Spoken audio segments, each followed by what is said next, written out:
Hello students, continuing chemical kinetics. तो आज के इस लेक्चर में हम बात करने वाले हैं about experimental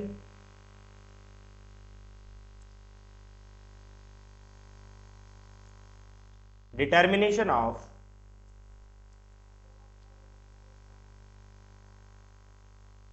order of reaction.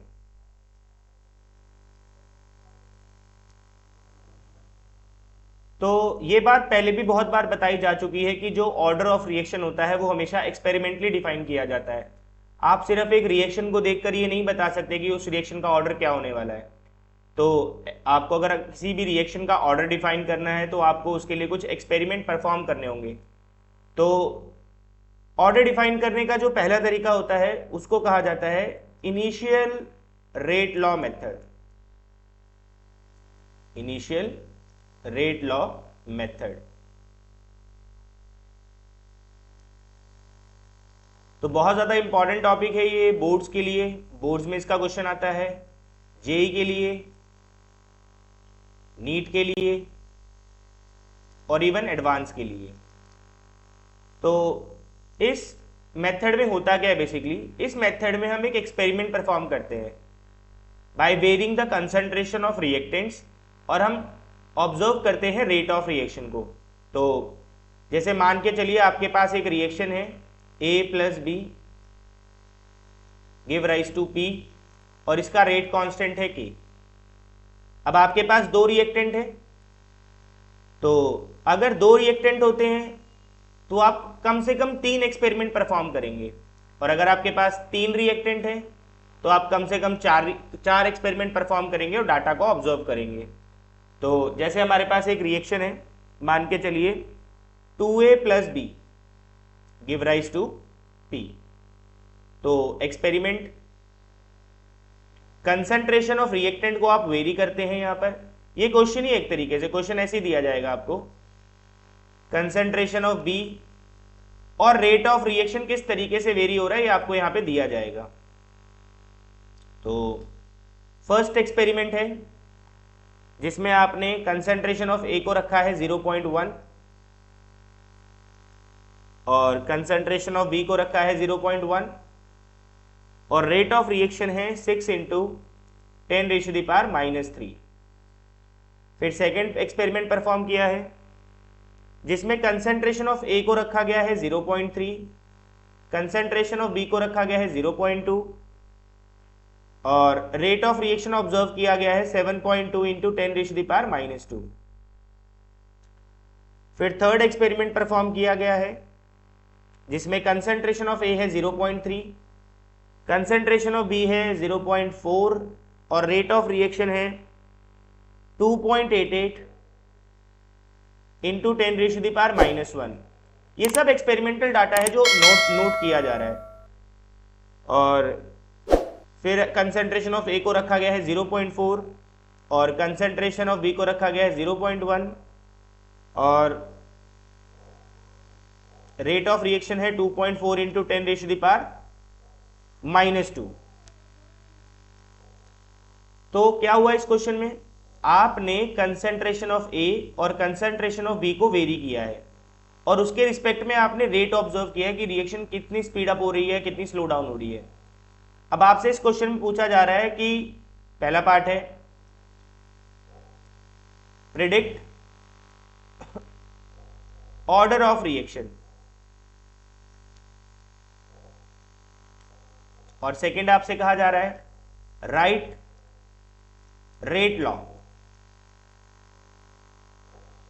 तो अब आप जानते हैं कि आप ऑर्डर ऑफ रिएक्शन सिर्फ रिएक्शन को देखकर प्रिडिक्ट नहीं कर सकते, वो एक्सपेरिमेंटली डिफाइन किया जाता है। तो मुझे नहीं पता यहां पर कि order with respect to A क्या होने वाला है और order with respect to B क्या होने वाला है, तो लेट कर लेते हैं। तो रेट लॉ क्या होता है, are equals to k concentration of ए, हमें नहीं पता कि ए के रिस्पेक्ट में ऑर्डर क्या है, तो लेट अस टेक अल्फा, और बी के रिस्पेक्ट में ऑर्डर क्या है वो भी हमें नहीं पता, तो let us take beta. This is the general rate law. अब आपको इस डाटा की हेल्प से अल्फा और बीटा कैलकुलेट करना है। तो कैसे किया जाएगा देखें। तो सबसे पहले जो आपके पास एक्सपेरिमेंट 1 है, दिस इज योर एक्सपेरिमेंट 1, आप इसके लिए रेट लॉ लिख सकते हैं। एक्सपेरिमेंट 1 के लिए क्या होगा? एक्सपेरिमेंट 1 के लिए rate law R equals to K, R1 कर ले क्योंकि कंसेंट्रेशन वेरी हो रही है तो रेट चेंज होगा, डिफरेंट रेट्स है हमारे पास। R1 इक्वल्स टू के, concentration is 0.1 power alpha, concentration of B again 0.1 power beta. This is your equation number 1. हाँ जी, अब आप सेकेंड एक्सपेरिमेंट के लिए लिखेंगे R2 इक्वल्स टू के चेंज होगा या सेम रहेगा? For a same reaction rate constant का वैल्यू चेंज नहीं होता, ध्यान रखिए। For same reaction rate constant का वैल्यू चेंज नहीं होता है। तो कंसेंट्रेशन ऑफ ए कितना है? 0.3 power alpha, concentration of B 0.2 power beta. This is your equation number 2। अब ऐसे ही आप एक्सपेरिमेंट 3 के लिए रेट लिखेंगे, that is K 0.3 power alpha, 0.4 power beta. Same आप एक्सपेरिमेंट 4 के लिए लिखेंगे K concentration of A power alpha, concentration of B power beta. तो इस तरीके से सबसे पहले आपको जो भी एक्सपेरिमेंटल डाटा दिया होगा, अभी हम लोग सीख रहे हैं इनिशियल रेट लॉ मेथड, तो जो भी आपको एक्सपेरिमेंटल डाटा दिया होगा आप उसके रिस्पेक्ट में रेट ऑफ रिएक्शन लिखेंगे। उसके बाद क्या करना है आपको, यहां पर जो भी आपको कांस्टेंट दिख रहा होगा, जैसे आपको यहाँ पे 0.1 दिख रहा है, ए का कंसेंट्रेशन 0.1 है, और कहां पर है 0.1? और कहीं पर भी नहीं है, ठीक है। अब आप यहां पे देखिए, यहां पर कंसेंट्रेशन ऑफ ए 0.3 है, और कहां पर है 0.3? यहां पर है 0.3। तो आप इस इक्वेशन को और इस इक्वेशन को डिवाइड करेंगे। तो शुरू करते हैं। तो divide equation 2 by equation 4, sorry equation 3। तो अगर आप इक्वेशन 2 को डिवाइड करेंगे तो you will get R2 bye R3। आपका यहां पे k से k डिवाइड हो जाएगा, 0.3 अल्फा से 0.3 अल्फा डिवाइड हो जाएगा, you are left with 0.2 over 0.4, 0.2 over 0.4 whole power beta. यहां पर भी आप कैंसिलेशन करेंगे तो यू विल गेट 1/2। अब यहां पर आप रेट की वैल्यूज डाल दें, तो रेट क्या है हमारे पास? R2 है हमारे पास 7.2 into 10⁻⁻² over 2.88 into 10⁻⁻1, 1/2 whole power beta. तो सॉल्व करें, यहाँ पे डेसिमल हटाएंगे आप तो ऊपर आ जाएगा 100, इसको हटाएंगे तो आपके पास आ जाएगा 10, -2 को खत्म करेंगे तो अगेन वी आर हैविंग 10, 10 से 100 कैंसिल आउट, 72 1 जा 4 जा, क्या बचा आपके पास? अब आपके पास आ गया 1/4 इक्वल्स टू 1/2 पावर बीटा।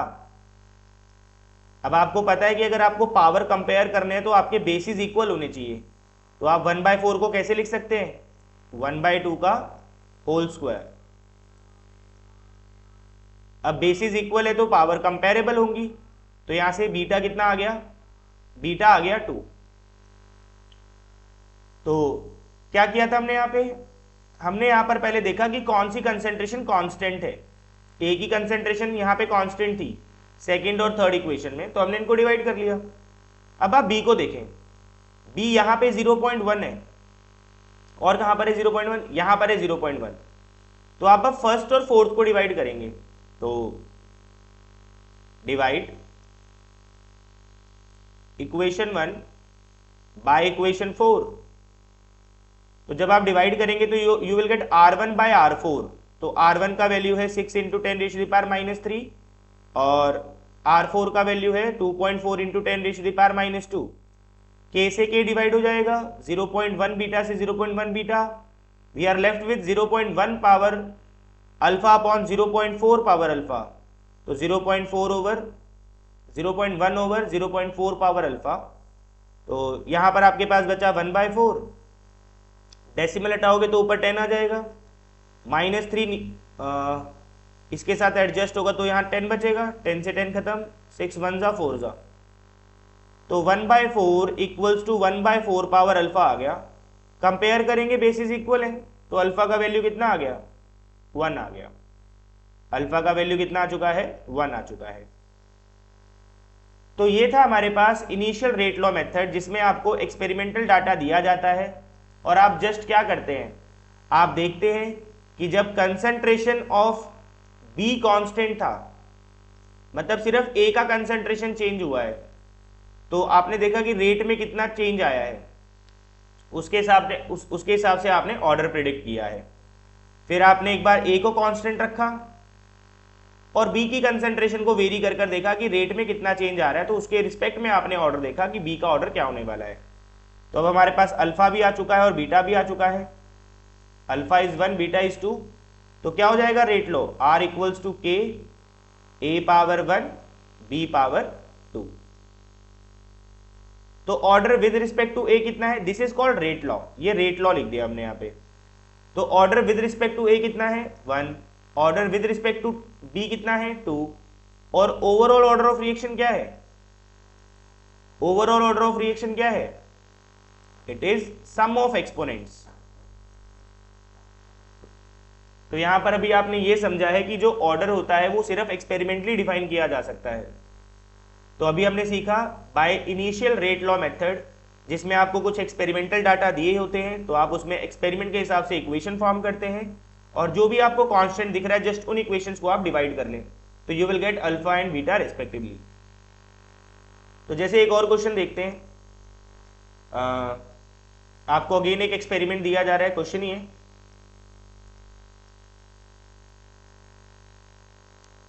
तो यहां पर आपको डाटा प्रोवाइड किया जा रहा है, experiment, concentration of A, concentration of B and rate. First experiment में आपके पास कंसंट्रेशन ऑफ ए है 2 × 10⁻⁻² मोलर, बी की कंसंट्रेशन है 1 × 10⁻³ मोलर, और रेट है 5 × 10⁻³ सेकेंड एक्सपेरिमेंट में कंसंट्रेशन ऑफ ए आपने कांस्टेंट रखा है, मतलब जो आप रेट ऑब्जर्व करेंगे वो अकॉर्डिंग टू बी होने वाला है। तो आपने बी की कंसंट्रेशन को लगभग, अगर आप यहाँ पे डायरेक्टली समझ पा रहे हैं, तो ए की कंसंट्रेशन कांस्टेंट है और बी को लगभग 4 टाइम्स किया है, तो 1 × 10⁻²। तो यहाँ पर आप देख सकते हैं कि जो रेट है वो लगभग इंक्रीज हो चुका है। तो फिर आपने कंसंट्रेशन ऑफ ए को कर दिया है 4 × 10⁻²। अब कंसंट्रेशन ऑफ ए को डबल किया गया है और कंसंट्रेशन ऑफ बी को कांस्टेंट रखा गया है। तो यही तो होता है, एक कंसंट्रेशन कांस्टेंट रख के दूसरे की कंसंट्रेशन को वेरी करके रेट ऑब्जर्व किया जाता है। तो रेट हो चुका है 2 × 10⁻²। ठीक है, तो चलिए शुरू करते हैं।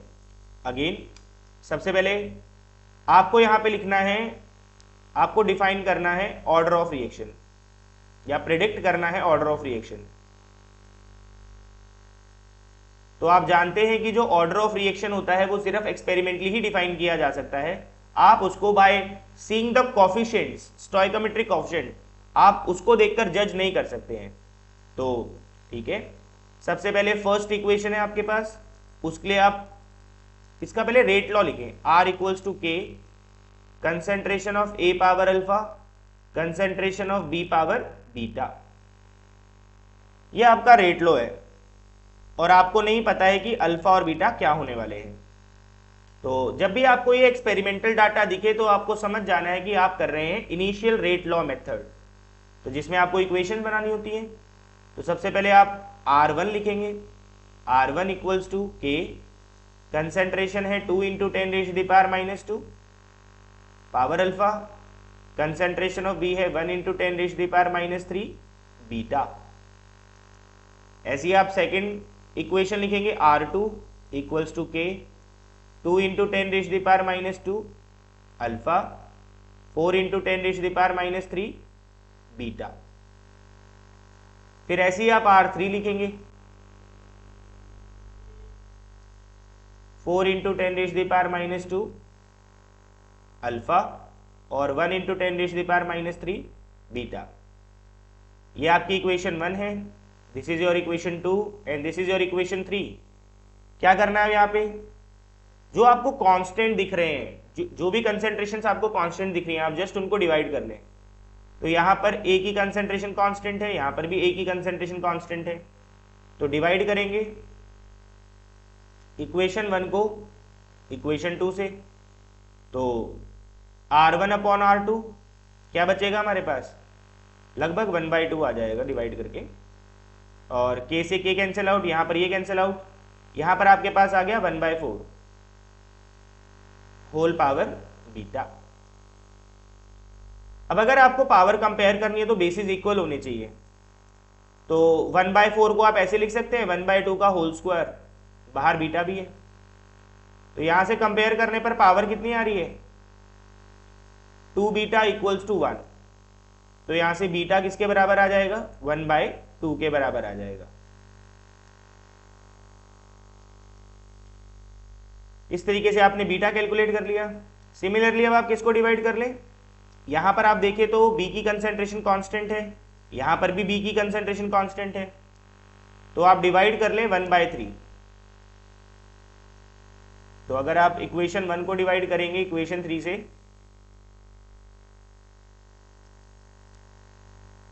क्या क्या डिवाइड हो जाएगा, इक्वेशन 1 और इक्वेशन 3 को डिवाइड कर रहे हैं, तो जब ये डिवाइड होगा तो आपके पास बचेगा लगभग 1/4, और k से k डिवाइड हो गया, यहाँ पे ये खत्म हो जाएगा, तो ये खत्म हो गया, तो यहाँ पर भी आपके पास बच रहा है 1/2 होल पावर अल्फा। तो पावर कंपेयर करनी है तो बेसिस इक्वल होने चाहिए, तो 1/4 को आप लिख सकते हैं 1/2 का होल स्क्वायर। यहां से अल्फा का वैल्यू कितना आ रहा है, अल्फा का वैल्यू यहां से 2 आ रहा है। तो ये था आपके पास इनिशियल रेट लॉ मेथड, जिससे आप ऑर्डर ऑफ रिएक्शन प्रेडिक्ट कर सकते हैं।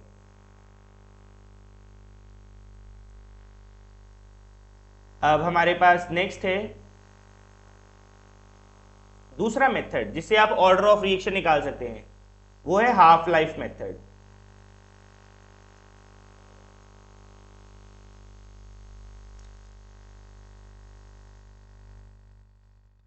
तो हमने देखा था, लास्ट लेक्चर में देखा था कि फॉर nth ऑर्डर काइनेटिक्स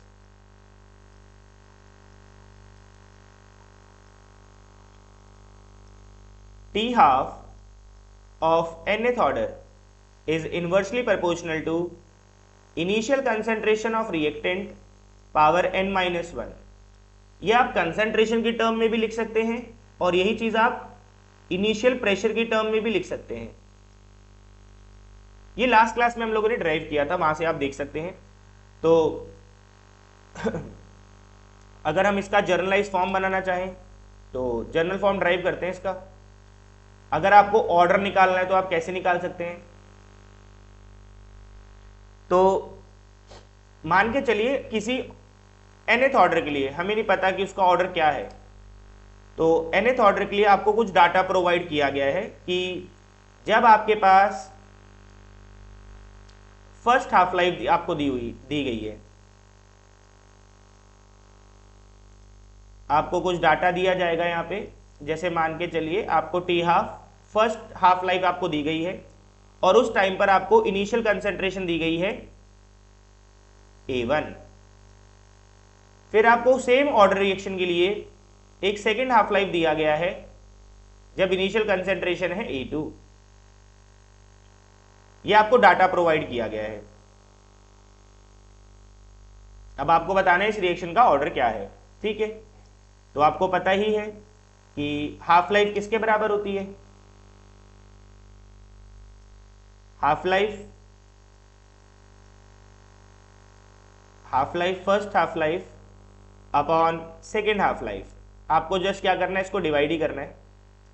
किसके इक्वल होगा, इन्वर्सली प्रोपोर्शनल होता है कंसेंट्रेशन के, तो ये हो जाएगा A1 पावर n-1 और ये हो जाएगा A2 पावर n-1। तो यहां से अगर हम इसको और ड्राइव करेंगे आगे तो ये हो जाएगा हमारे पास T½ first T½ upon second T½ equals to A2 by A1 whole power n-1। A2 और A1 यहाँ पर इनिशियल कंसेंट्रेशन ऑफ रिएक्टेंट है जो कि आपको प्रोवाइड की जाएंगी कि जब पहले इनिशियल कंसेंट्रेशन ये थी तो हाफ लाइफ ये था, फिर इनिशियल कंसेंट्रेशन ये रखी तो हाफ लाइफ ये था, तो बताइए ऑर्डर ऑफ रिएक्शन क्या होगा।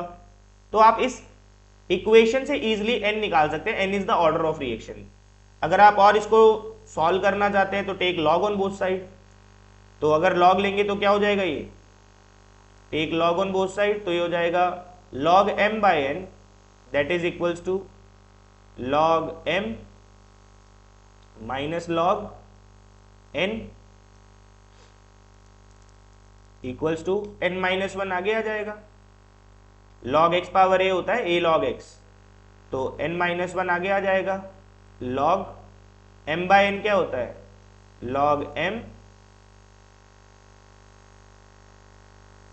Minus log n। मल्टीप्लाई में ये सारा फैक्टर, इसको इधर लेकर आ जाओ,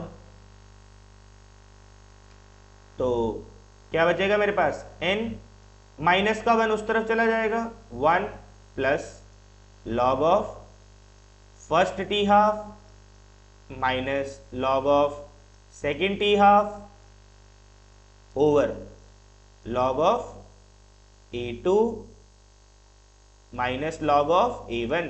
अगेन A1 और A2 यहां पर इनिशियल कंसेंट्रेशन ऑफ रिएक्टेंट है, इस बात का आप ध्यान रखें।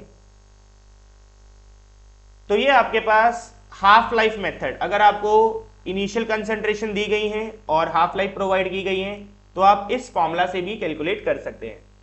बाकी फॉर्मूला की जरूरत पड़ती नहीं है अगर आपके कंसेप्ट स्ट्रांग है। तो जैसे इसके ऊपर क्वेश्चन है हमारे पास, इनिशियल कंसेंट्रेशन आपको प्रोवाइड की गई है 1 मोलर, ये इनिशियल कंसेंट्रेशन आपको फर्स्ट इनिशियल कंसेंट्रेशन, और इस टाइम पर T½ आपके पास दिया गया है 10 मिनट्स।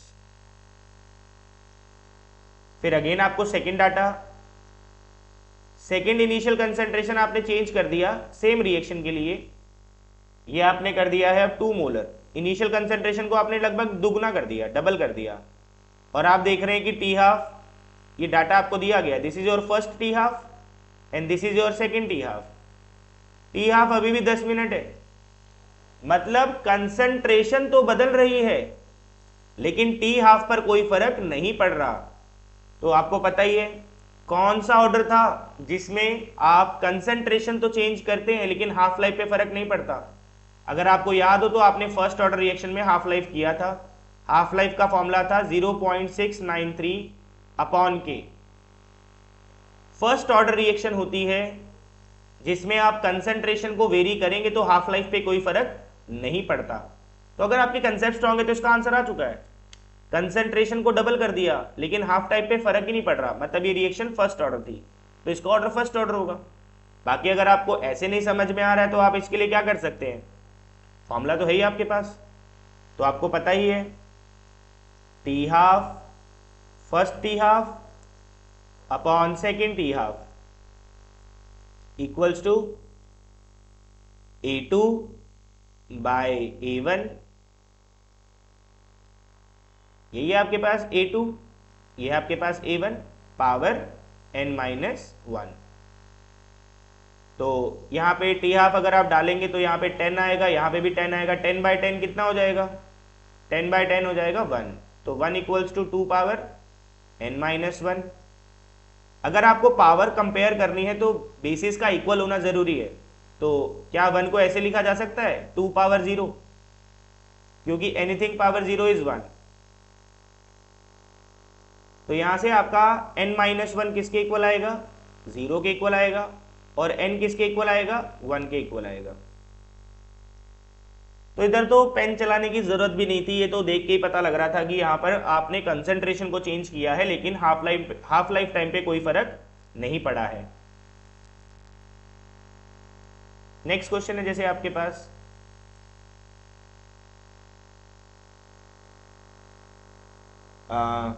अगेन आपको फर्स्ट कंसंट्रेशन आपको प्रोवाइड की जा रही है, इनिशियल कंसंट्रेशन आपको दी जा रही है 10⁻³ मोलर, और आपको फर्स्ट इस टाइम पर जो हाफ लाइफ टाइम था वो था 10 मिनट, और अब आपने इनिशियल कंसंट्रेशन को चेंज करके कर दिया है 10⁻⁴ मोलर। आपने कंसंट्रेशन को कम किया है, कितना? 10 गुना, 10 गुना आपने कंसंट्रेशन को कम किया है, ठीक है। तो ये आपको सेकेंड हाफ लाइफ भी दी जा रही है क्वेश्चन में 100 मिनट। मतलब जब आपने 10 गुना कंसंट्रेशन को बढ़ाया तो हाफ लाइफ टाइम 10 गुना बढ़ गई। कंसंट्रेशन को बढ़ाया गया है और हाफ लाइफ टाइम कम हो रहा है, या फिर हाफ लाइफ टाइम कंसंट्रेशन को कम किया गया है और हाफ लाइफ टाइम बढ़ रहा है। तो आपको यहां पर एक बात समझ में आ रही होगी कि हाफ लाइफ वेरी कर रहा है, लेकिन इनवर्सली वेरी कर रहा है, इनवर्सली वेरी कर रहा है। तो आपने ड्राइव किया था सेकेंड ऑर्डर में, अगर आपको याद हो सेकेंड ऑर्डर काइनेटिक्स में जो आपका हाफ लाइफ टाइम होता है वो इनवर्सली प्रोपोर्शनल होता है इनिशियल कंसंट्रेशन ऑफ रिएक्टेंट के। ये आप देख भी सकते हैं, पिछले लेक्चर्स में करवाया गया है। बाकी अगर आप डायरेक्ट नहीं ऑब्जर्व कर पा रहे हैं तो कोई दिक्कत नहीं, आपके पास फॉर्मूला है तो फॉर्मूला अप्लाई करें आप। तो T12 upon T12 equals to A2 over A1। तो अगर आप इसको सॉल्व करेंगे तो you are having whole power n-1, तो यहां से आपका कैंसल आउट होके 1/10 आ जाएगा, और यहां पर भी कैंसल आउट होके आपके पास 1/10 आ जाएगा, होल पावर n-1। तो बेसिस इक्वल है तो n-1 किसके इक्वल हो जाएगा? यहां से 1 के इक्वल, क्योंकि इसकी पावर 1 है। तो माइनस का 1 वहां जाएगा तो प्लस का 1, तो ऑर्डर कितना आ चुका है? सेकेंड। तो वो तो यहां देख के ही पता लग रहा था कि ये सेकेंड ऑर्डर काइनेटिक्स है। अब नेक्स्ट मेथड है आपके पास ऑर्डर प्रिडिक्ट करने के लिए, इंटीग्रेटेड रेट लॉ मेथड। ये आपके पास एक और मेथड है जिससे आप ऑर्डर ऑफ रिएक्शन प्रिडिक्ट कर सकते हैं। इस मेथड को हम हीट एंड ट्रायल मेथड भी बोलते हैं।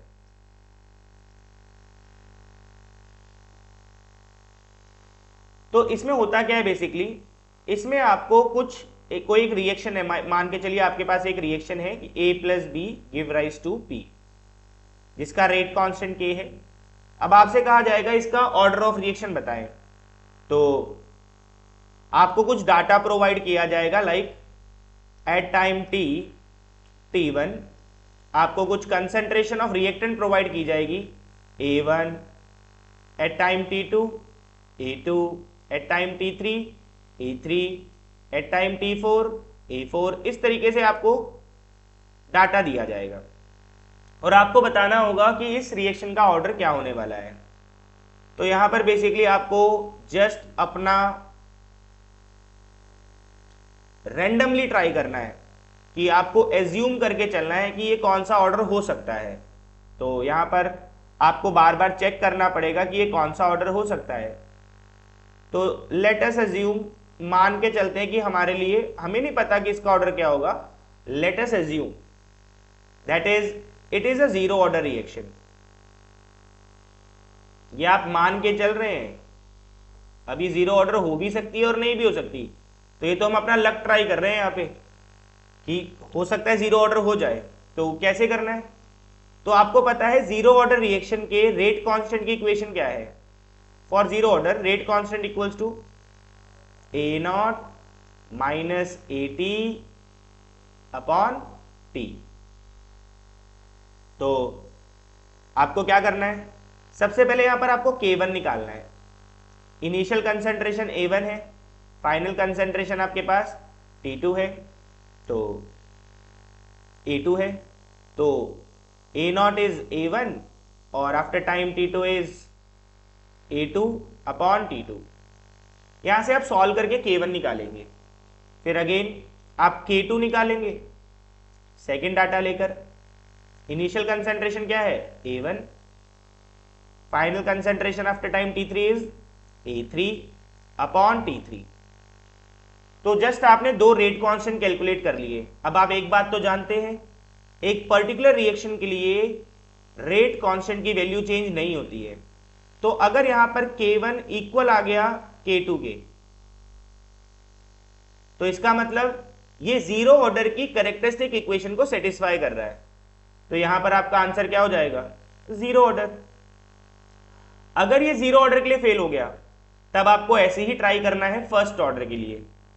अगर फर्स्ट ऑर्डर भी फेल हो गया, तब आपको ट्राई करना है सेकेंड ऑर्डर के लिए। तो ये हीट एंड ट्रायल मेथड है, इसमें आपको अगेन बार बार ट्राई करते रहना है। तो या तो आंसर जीरो ऑर्डर होता है, या तो फर्स्ट ऑर्डर होता है, या तो सेकेंड ऑर्डर होता है। तो आप ऐसा करें कि आप सबसे पहले फर्स्ट ऑर्डर के लिए सॉल्व कर लें, फिर जीरो ऑर्डर के लिए कर लें। अगर फर्स्ट ऑर्डर भी नहीं है, जीरो ऑर्डर भी नहीं है, तो होपफुली वो सेकेंड ऑर्डर की रिएक्शन होने वाली है। तो इस तरीके से आप ऑर्डर ऑफ रिएक्शन फाइंड कर सकते हैं। That's it for now, thank you.